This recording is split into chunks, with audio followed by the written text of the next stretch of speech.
Olá, sejam todos muito bem-vindos a mais um mergulho de hoje. É um prazer estar aqui de novo. E eu quero, logo de cara, iniciar com um agradecimento imenso. Agradecer pela audiência e pela companhia de quem está acompanhando essa nossa análise profunda de hoje. Com certeza. É sempre muito bom saber que tem gente engajada prestando atenção nesses detalhes junto com a gente. Exato. E imediatamente após esse agradecimento, só para deixar tudo muito claro e transparente, eu faço aqui a nossa declaração oficial e obrigatória. Esta análise é uma produção da BDE Comunicação. Perfeito. Feita a declaração, acho que a gente já pode entrar no nosso grande tema, né? Sem dúvida. E o tema que vai guiar a nossa investigação hoje é um conceito estratégico que, olha, é muitas vezes interpretado de forma bem equivocada pelo mercado. Bastante. E qual é o recorte exato? Nós vamos falar sobre personal branding, ou a gestão de marca pessoal. Mas, prestando muita atenção aqui, o nosso recorte vai ser estritamente voltado para a aplicação desse conceito na realidade dos profissionais autônomos. É um tópico de extrema relevância, principalmente porque define aquela linha divisória clássica, sabe? Entre quem dita as regras do próprio negócio e quem vive refém das oscilações do mercado. Totalmente refém. A dinâmica de trabalho autônomo mudou drasticamente. Mudou muito.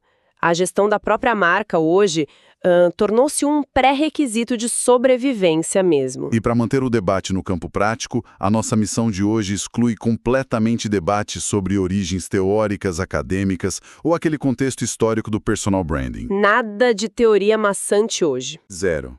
O foco é 100% na aplicação e na observação do mundo real. E para ilustrar a mecânica dessa teoria toda, a gente vai utilizar um estudo de caso muito bem documentado. Um material de primeiríssima qualidade, diga-se de passagem. Muito bom mesmo. A nossa fonte principal hoje é uma matéria fantástica da revista BDE, sua vitrine regional. E essa matéria conta a trajetória da corretora de imóveis Fabiana de Paula. Uma história que ilustra perfeitamente tudo que a gente vai discutir. Certo, vamos destrinchar isso. Porque antes de falarmos de estratégias avançadas, a gente precisa entender o cenário árido, sabe? Aquele cenário em que a maioria dos profissionais independentes opera. É um terreno difícil. Muito difícil.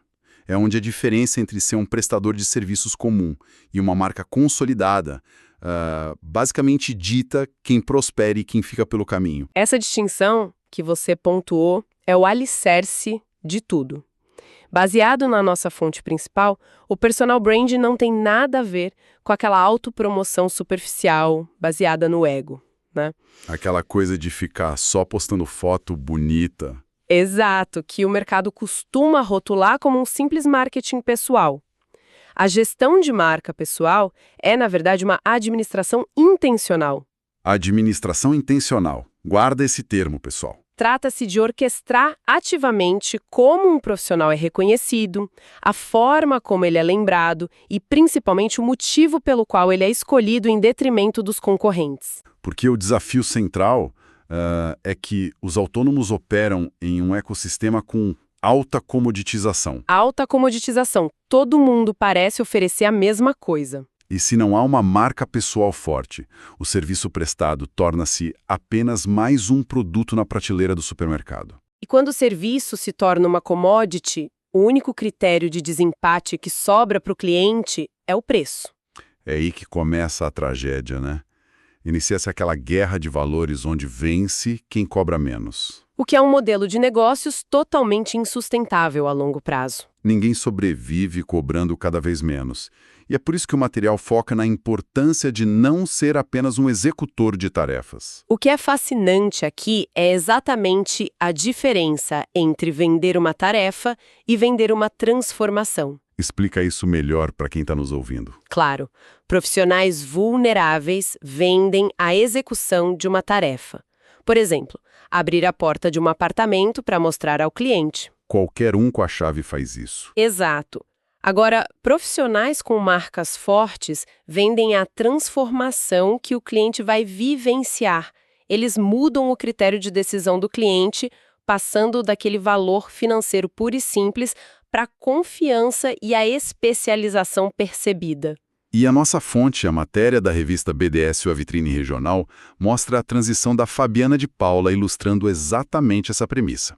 Ela deixou o modelo de ser apenas uma prestadora de serviços, né, de abrir portas, para assumir um papel de referência de mercado. Essa transição muda completamente o jogo de quem contrata.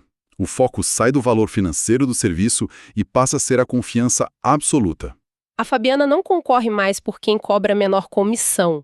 Ela é contratada pela segurança que a visão de mercado dela proporciona para o cliente. E a construção dessa confiança depende fortemente de um terceiro pilar que as nossas fontes dissecam com muita precisão, que é a narrativa e o storytelling. E aqui tem um ponto de atenção enorme. É muito fácil confundir storytelling com a criação de contos de fadas corporativas, né? Aquelas histórias inventadas de superação. Nossa, o mercado está cheio disso. Mas a matéria da revista mostra que a narrativa mais poderosa é a realidade, desde que ela seja bem enquadrada. A narrativa dentro dessa gestão intencional de percepção é o fio condutor. É o que conecta a trajetória do profissional à necessidade real do cliente. E isso gera o quê? Gera pertencimento e identificação. Perfeito. Quando a gente analisa a matéria da revista BDI, vemos que a história de vida da Fabiana está intrinsecamente ligada ao local onde ela atua. O nível de detalhe da reportagem é muito rico. Conta que a chegada dela a Santo Amaro aconteceu por volta de 2006. Ela era recém-casada na época, né? Isso. Ela se mudou do Alto da Lapa para o Alto da Boa Vista. E hoje, quase 2 décadas depois, residindo na Vila Cruzeiro, a vivência diária dela se mistura com a geografia da região. Tem uma frase específica na matéria que eu acho que sintetiza toda essa dinâmica de uma forma brilhante. Qual frase? A matéria diz: Santo Amaro muda porque é vivido todos os dias. Forte isso, e muito real. Muito. A Fabiana faz as compras na região, ela estuda as flutuações do mercado na prática, acompanha a evolução das pessoas e o fluxo das ruas. A história pessoal dela se confunde com a história do próprio bairro. Ou seja, essa não é uma visão obtida através de relatórios frios de terceiros. É uma visão empírica. E, do ponto de vista estratégico, essa vivência empírica constrói o que a gente chama de arquitetura perfeita de um território simbólico. Território simbólico. Esse é um conceito-chave para o autônomo. Com certeza, porque um território não é apenas um espaço delimitado num mapa geográfico. No contexto do personal branding, o território é a área de domínio intelectual, afetivo e prático de um profissional. E ao escolher focar de forma cirúrgica na Zona Sul, e mais especificamente ali em Santo Amaro, a Fabiana delimitou o próprio território dela. Para o cliente que busca um imóvel, saber que a corretora vive aquele ecossistema todos os dias significa muito. Significa que ela compreende nuances de segurança, de mobilidade, de valorização, que um corretor de fora jamais captaria. Aquele corretor que opera só via algoritmo de busca de imóveis, ele não tem essa sensibilidade. Nenhuma. Ele só tem os dados, não tem a vivência. Aqui é que a coisa fica realmente interessante. Porque o próprio território simbólico que ela escolheu não permaneceu estático. Ah, Santo Amaro mudou radicalmente. Sim, passou por uma transformação massiva nos últimos 10 anos. E a forma como a Fabiana narra isso na revista demonstra uma capacidade analítica profunda. Ela viu a transformação acontecer de perto, né? Exato. Através dos olhos dela, a gente entende como o bairro deixou de ser um local predominantemente residencial, com aquele ritmo mais tranquilo, para se tornar um polo urbano altamente verticalizado, dinâmico e conectado. E tudo isso muito impulsionado pela chegada da linha Lilás do metrô e a modernização dos grandes eixos comerciais. Essa capacidade de ler a macroeconomia de um bairro e traduzir o impacto disso no microambiente do cliente é o que define uma verdadeira autoridade. O que nos leva à autoridade intelectual. A literatura sobre gestão de marca faz questão de ressaltar isso. A autoridade não se constrói distribuindo opiniões aleatórias na internet. Não é só dar pitaco sobre tudo. De jeito nenhum. A autoridade é a demonstração sistemática de um domínio profundo sobre um tema específico. No caso em análise, a autoridade se manifesta na forma como ela mapeia os perfis de clientes. E o mapeamento que ela faz é extremamente cirúrgico. A matéria cita que a demanda atual na região é fragmentada e complexa. E como ela divide isso? Ela mapeia, por exemplo, os jovens casais. O foco primário deles é a mobilidade e a conectividade que as novas estações de metrô trouxeram. Faz todo sentido para esse público. Depois, existem as famílias já mais estabelecidas. Essas priorizam a proximidade de polos educacionais de ponta e áreas verdes. Escolas e parques são o grande atrativo para eles. Exato. E, claro, os investidores. Esse grupo olha para o potencial de valorização em áreas que estão passando por revitalização intensa. Como o Largo 13 e a região da Adolfo Pinheiro. Perfeito. E ela contrasta esse adensamento com os empreendimentos de altíssimo padrão que estão surgindo na Chácara Santo Antônio e na Vila Cruzeiro. Ou seja, ela não vende apenas a planta do imóvel. Ela vende a projeção do futuro daquele endereço. O que é uma aula de autoridade intelectual. E isso nos leva a outro ponto indispensável para quem atua de forma autônoma. Que seria? A prova social e a reputação. Porque ter autoridade intelectual apenas na própria cabeça não gera negócios. Essa autoridade precisa ser percebida e validada pelo mercado. E o simples fato de estarmos aqui analisando essa trajetória, documentada nas páginas da revista BDS, a Vitrine Regional, serve exatamente como essa prova social. Com certeza. A presença em um veículo com qualidade jornalística e alto padrão gráfico consolida o status de especialista. Atua como um endosso terceirizado, né? E um endosso muito poderoso. A reputação é como se fosse o lubrificante das negociações.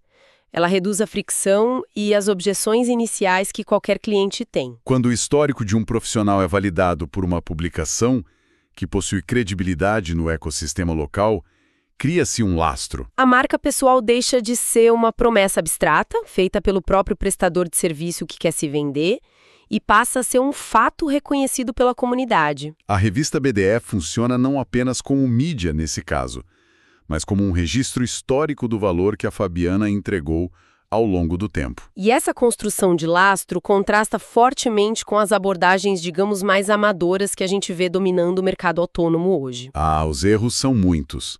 O material base é muito enfático ao listar as armadilhas comuns que destroem marcas pessoais antes mesmo que elas se consolidem. É um erro gigantesco acreditar que qualquer tipo de atenção é positiva para os negócios. Quais são os principais erros listados na nossa fonte para quem tenta construir essa marca? O especialista na fonte lista algumas falhas críticas na estruturação competitiva.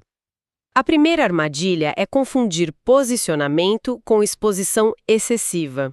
Aquela ideia de que quem não é visto não é lembrado levado ao extremo. Isso. Ocorre quando o profissional acha que precisa estar em evidência o tempo todo, produzindo ruídos sem propósito. Isso acaba diluindo qualquer traço de autoridade. E a segunda falha? A segunda é não definir um nicho. Tentar abraçar todo o mercado resulta em uma comunicação fragmentada. Quem tenta falar com todo mundo acaba não convencendo ninguém. Aquele famoso ditado: quem é especialista em tudo não é especialista em nada. Exatamente. A terceira armadilha caminha lado a lado com isso, que é a produção de conteúdo genérico. Nossa, a gente vê isso frequentemente. Demais. São publicações que não agregam valor real, que apenas repetem chavões do setor, sem trazer aquela vivência empírica ou autoridade intelectual que a gente discutiu. Se o conteúdo pode ser assinado por qualquer concorrente e ainda assim continuar fazendo sentido, ele é genérico demais para construir uma marca única. A quarta falha listada é mudar de discurso constantemente. Mudar a rota do posicionamento a cada nova tendência do mercado confunde a audiência. Impede a criação daquele território simbólico que a Fabiana construiu tão bem. Exato. E se a gente contrastar esses erros com o sucesso relatado na matéria, a diferença é gritante. A Fabiana focou de forma cirúrgica no nicho da Zona Sul e de Santo Amaro, mantendo uma linha de valores perfeitamente coerente ao longo dos anos. Ou seja, não é vaidade. O material reforça uma conclusão muito clara no cenário atual: o personal branding é uma infraestrutura competitiva. É a base de tudo. Quem constrói a marca se torna referência, como a Fabiana. Quem não constrói torna-se substituível. Constrói-se um ativo intangível que protege o negócio autônomo das flutuações da economia. Se conectarmos isso a um panorama maior, a gente percebe que a gestão intencional de percepção transforma não apenas carreiras individuais, ela fortalece todo o ecossistema e o comércio local de uma região. Quando profissionais se posicionam adequadamente e assumem o papel de autoridades, a comunidade inteira passa a ter acesso a serviços de padrão mais elevado. O que fortalece o comércio e a reputação de um polo urbano complexo, como é o caso de Santo Amaro. É um ciclo muito positivo. Bom, o nosso tempo de análise principal vai chegando ao fim. Eu retomo a palavra para agradecer mais uma vez a companhia e a escuta atenta de quem acompanhou este aprofundamento estratégico com a gente. Foi uma análise excelente. E para quem deseja observar na prática todos esses conceitos, a minha sugestão entusiástica é que acessem o site www.bdepromo.com.br. Vale muito a pena conferir o material completo. Com certeza. Repetindo para quem quiser anotar, www.bdepromo.com.br. Lá no portal é possível explorar muito mais sobre a trajetória de sucesso da corretora Fabiana de Paula, conhecer a fundo o excelente trabalho da agência BDE Comunicação. E também garantir a assinatura, né? Bem lembrado. Pode garantir a assinatura e receber no conforto do seu endereço um exemplar físico da revista BDE Sua Vitrine Regional. O contato com materiais físicos bem curados e editados continua sendo um diferencial tátil poderoso para quem busca referências de qualidade. Sem dúvida, o material físico carrega um peso institucional inegável. E para encerrarmos este nosso mergulho de hoje, eu deixo no ar uma reflexão provocativa que não discutimos diretamente aqui. Adoro essas provocações finais. Qual é a de hoje? Nós vimos que a evolução arquitetônica e cultural de um bairro inteiro pôde se tornar a base invisível, porém inabalável, da identidade profissional de uma pessoa. A história da Fabiana com Santo Amaro. Isso. Mas com o avanço implacável das ferramentas de inteligência artificial que conseguem mapear dados de valorização e infraestrutura de qualquer bairro em frações de segundo, fica a pergunta. Uma pergunta que assusta muitos autônomos. Se o conhecimento técnico e os dados geográficos estão prestes a se tornar uma commodity total, será que a gestão intencional da marca pessoal, baseada em conexões humanas reais e histórias de vida vivenciadas, não será a última barreira de proteção? A única coisa que o algoritmo não consegue copiar. Exatamente. Qual é a transformação silenciosa acontecendo no pano de fundo da sua rotina diária hoje, que poderia, amanhã, se transformar no maior diferencial da sua própria marca, para não ser substituído por uma máquina? Fica esse questionamento instigante para quem nos ouve refletir. Um grande abraço a todos e até o próximo mergulho. Até a próxima.